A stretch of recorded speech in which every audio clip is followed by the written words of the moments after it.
Remember, the devil can cite the scripture for his purpose. No more, no less.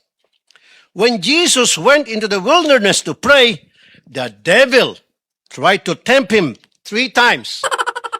But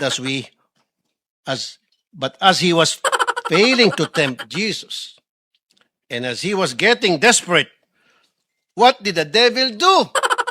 He quoted the scriptures from the book of Psalms. Huwag po tayo magpapadala sa mga mabubulaklak na mga pananalita dahil lang siya ay nagbabasa ng Biblia. Huwag po tayo basta maniniwala dahil binansagang bayani o Marines ang 18 na kargador. Buksan po natin ang ating mga mata, tenga at utak. Huwag po tayo magpapadala sa mga live selling nila. Tingnan niyo po kung sino ang nagbebenta. Kasi kung mahistory yan ng pagbubudol at di tayo maingat, tayo na pong susunod na biktima nila. Hoy, ikaw Rafi Tulfo ka ha? Ano yung sinasabi mo na ganyan? Yung parang pinariringgan mo yung grupo nila Senator Alan Peter Cayetano na mga demonyo, ganun ba ang gusto mong palabasin? Tapos hindi mo naman mabanggit-banggit yung buong Bible verse na yun na galing sa Psalms. At yung chapter and verse, hindi mo naman sinabi. Kung talaga nagbabasa ka ng Biblia, dapat nililinaw mo yan at sinite mo talaga yung buong verse nun. Marunong ka bang magbasa at may reading comprehension ka ba? Para malaman mo na yung sinasabi ng demonyo nun, yung inuudyokan niya si Jesus nun na tumalon dun at magpakamatay, ano yung kinukonekta mo dito sa mga nangyayari sa Senado? Ano ba yan? Meron bang tatalon dyan sa bintana ng Senado at udyo ka ng hudas para magpakamatay? Ang layo ng mga banat mo no? Para lang lalo mong maintindihan, Rafi Tulfo makinig ka. Ang sinasabi ng demonyo dyan kay Jesus nun, dyan sa Biblia nga, di ba? Na yun nga, tumalon daw siya noon at sasagipin siya ng mga angels. At kung talagang may Diyos nga, yun, tumalon siya. At magpakamatay nga, yun yung tinetempt ng demonyo sa kanya. Kaya kung kukumpara mo yan dyan sa Senado, napakalayo ng context niyan. Dahil ang pinaglalaban niyang sila Senator Alan Peter Cayetano, para sa katotohanan at sa accountability. At para malaman kung sino talaga ang may sala dyan sa flood control na yan.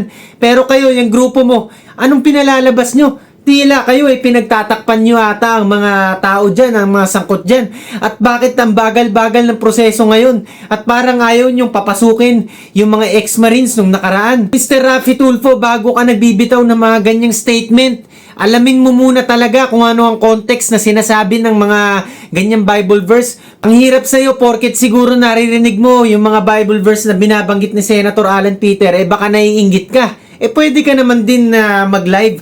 At yun nga, gayahin din yung style niya. Diba? Tingnan natin kung manunod sa yung taong bayan. Tsaka parang ang yabang-yabang mo para sabihin na nagla-live selling silang ganyan, no? Tapos yun nga, nung nakaraan lang, tinawag mo yung kargador, yung mga 18 ex-marines, na yung mga ex-marines na yun, talagang nagserbisyo ng ilang taon para sa bayan, at talagang isinakripisyo ang kanilang safety para lang makapag-testify dyan sa Senado. Ikaw ba naman, senador ka, imbis na matuwa ka na may mga ganyan tao na naninindigan para sa bayan? Ganyan pa, parang ikikriticize mo pa at parang pinababagsak nyo ng grupo mo niyan sila Gatchalian. Mr. Rafi Tulfo, hinalal ka ng taong bayan although hindi kita binoto. Pero ang taong bayan, ang dami mong, ewan ko, basta yan, pinanalo ka nila. Pero ang dami kong nababalitaan at naririnig na nadidismaya sila sa'yo ngayon. Dahil siguro dyan sa mga ganyan mga pananalita mo, na parang ikaw kung sino kung makapagsalita. Isaksak mo sana sa kokote mo, Mr. Rafi Tulfo, na yung kapangyarihan mo at posisyon mo ngayon, temporary lang. At yan ay pinagkaloob sa'yo ng taong bayan. Hindi mo yan pangahawakan ng panghabang buhay. At ang nagpapasahod nga sa'yo, kami ang taong bayan. Kaya sana gamitin mo yan sa maayos na paraan. At higit sa lahat, maging magandang halimbawa ka naman. Hindi lang sa mga kapwa mo senador, kung hindi sa buong sambayan ng Pilipino. Lalo na sa mga kabataang nanunood sa'yo.